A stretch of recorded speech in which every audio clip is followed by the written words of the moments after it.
নমস্কার বন্ধুরা, আজ আমি বানাতে চলেছি কুমড়ো পুঁই শাক। তো এটা নিরামিষই করব। তো প্রথমে কড়াইতে সর্ষের তেল দিয়ে তাতে জিরে ফোড়ন আর শুকনো লঙ্কা দিয়ে দিয়েছি।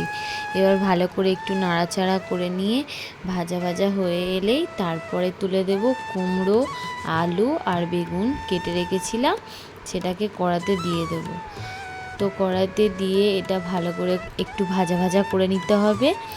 তো এটা একটু ভালো করে ভাজা ভাজা করে নিই। তো তারপরেই আমরা এখানে বেটে নেব কাঁচা লঙ্কা, আদা, জিরে আর রাঁধুনি।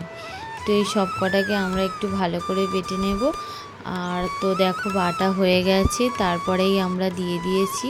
আর এটাকে একটু ভালো করে মশলাটাকে কষে নিতে হবে, মানে আদাটাকে একটু ভালো করে কষিয়ে নিয়ে তারপরে এটা ভালো করে কষা হয়ে গেলে এতে দেবো হলুদ, লঙ্কার গুঁড়ো পরিমাণ মতো। তো দিয়ে আবারও এটা ভালো করে কষে নিতে হবে। তো এটা দেখতে পাচ্ছ ভালো করে আমাদের কষা হয়ে গেছে।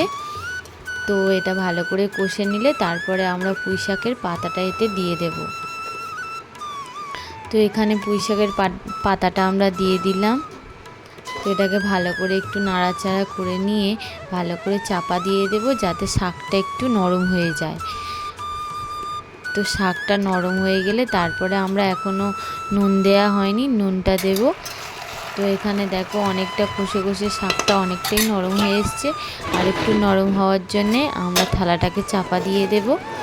তো দেখো থালাটা চাপা দিয়ে দিয়েছিলাম। এবারে দেখো কতটা একদম নরম হয়ে একদম অল্প হয়ে গেছে। তো এখানে আমরা পরিমাণ মতো নুন দিয়ে দেব। আর আগে নুনটা দিলে কি বলো তো, পাতাটা তো বেশি থাকবে, তখন নুনের পরিমাণটা বোঝা যায় না। তো সেই জন্য একটু ঢাকা দিয়ে নরম করে নিয়ে আর শাকটা কমে এলে নুনটা পরিমাণ মতো বোঝা যায়। তো আমাদের নুন চিনি সব মতো পরিমাণ মতো দিয়ে আর একটু জল দিয়ে দেবো সামান্য, দিয়ে আর এটা আবার ঢাকা দিয়ে দেবো এটা সিদ্ধ হওয়ার জন্যে। তো এখানে দেখো সিদ্ধ হয়ে গেছে। আর আমাদের একদম নিরামিষ, কোনো চিংড়ি, মাছের মাথা সব কিছু ছাড়াই নিরামিষ এটা তৈরি হয়েছে। খুবই দারুণ লাগে। তো সবাই ট্রাই করে জানাবে এটা কেমন হয়েছে খেতে।